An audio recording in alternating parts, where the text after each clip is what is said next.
Istanbul, वो शहर जहां दो बरे-आज़म, तारीख और खूबसूरती एक साथ मिलते हैं। मेरे सफ़र का आगाज़ यहाँ से हो रहा है और यहाँ की रिवायती चाय के बगैर इस्तांबुल का इस्तकबाल अधूरा है। बहुत ही लाजवाब। सुल्तान अहमद स्क्वायर में खड़े होकर तारीख की इस अजीमुश्शान इमारत को देखना एक जादुई एहसास है। जब आप हागिया सोफिया के अंदर कदम रखते हैं तो वक्त जैसे थम सा जाता है। ये सिर्फ एक इमारत नहीं बल्कि तारीख का एक जिंदा मौजज़ा है। यहाँ की दीवारों पर इस्लामी खत्ताती और कदीम ईसाई पच्चीकारी का ये इम्तिजाज दुनिया में कहीं और नहीं मिलता। ऊपरी गैलरी से नीचे का नज़ारा दिल दहला देने वाला है। यहाँ की खामोशी में भी एक गहरा सुकून है।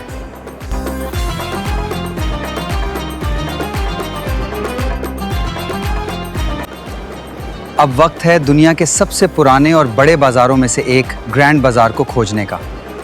यहाँ की रौनक देखने लायक है और यहाँ का मशहूर टर्किश डिलाइट चखे बगैर आप वापस नहीं जा सकते। इंतहाई मीठा और मज़ेदार।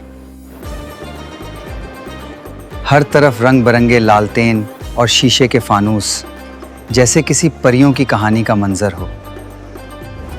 अब बॉस्फोरस की सैर पर चलते हैं।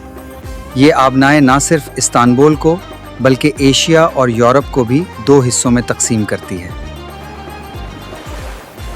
वो सामने खूबसूरत मेडन्स टावर है जिसके साथ कई कदीम कहानियाँ और दास्तानें जुड़ी हुई हैं।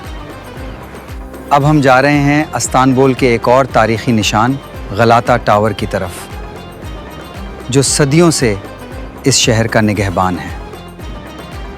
ये नज़ारा देखने के लिए ये ऊंचाई और ये सफ़र बिल्कुल बरहक था।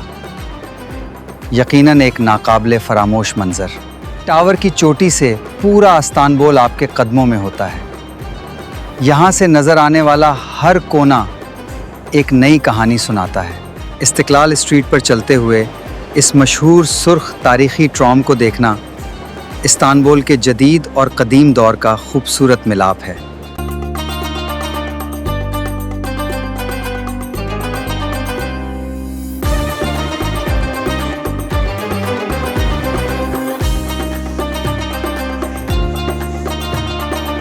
यहाँ की गलियों में मौसीकी बसती है।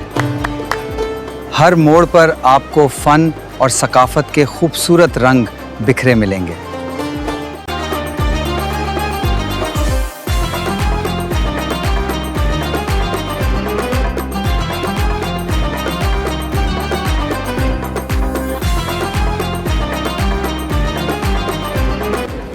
और ये है तकसीम स्क्वायर, इस्तांबुल की जदीद ज़िंदगी का धड़कता हुआ दिल। यहाँ की तवानाई वाकई कमाल की है। समुद्र की हवा, उड़ते हुए ये परिंदे और ये खूबसूरत माहौल, यहाँ गुजारा हर लम्हा बहुत कीमती है। ओर्ताकोय, ये जगह अपने दिलकश नज़ारों और ख़ास तौर पर इस शानदार मस्जिद और पुल के लिए मशहूर है। यहाँ आकर यहाँ का मशहूर कुम्पीर खाना बिल्कुल लाजमी है। ये पिघले हुए पनीर और विभिन्न मसालों से भरा एक बड़ा आलू है, बहुत ही मज़ेदार। अब चलते हैं दोलमा बागचा महल की तरफ। उस्मानिया दौर की शाही शान और शौकत का ये एक बेमिसाल शाहकार है। इस महल के बागात इतने खूबसूरत और पुरसुकून हैं कि यहाँ घूमते हुए आप खुद को किसी शाही ख़ानदान का हिस्सा महसूस करते हैं।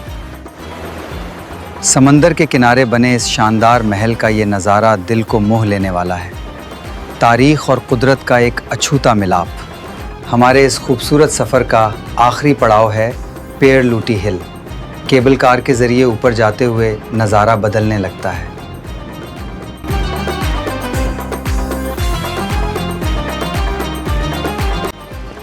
बालात की ये मशहूर रंगीन सीढ़ियाँ इस बात का सबूत हैं कि इस्तांबुल ज़िंदगी और रंगों से भरपूर शहर है।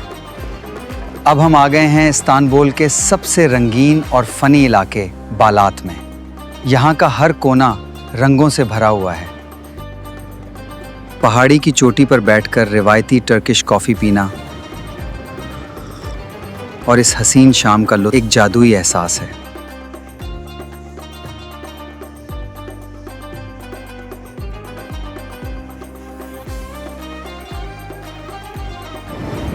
बास्फोर्स पर गुरूब आफताब का ये मंज़र, ये वो लम्हा है जो आपके दिल में हमेशा के लिए नक्श हो जाता है।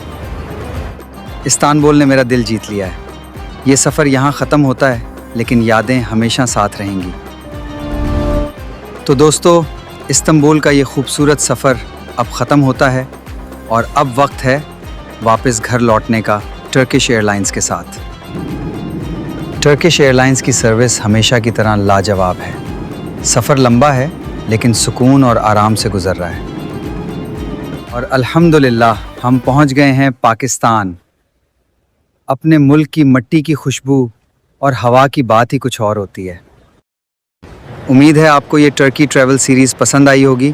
अगले नए सफ़र और नए व्लॉग तक के लिए अल्लाह हाफ़िज़।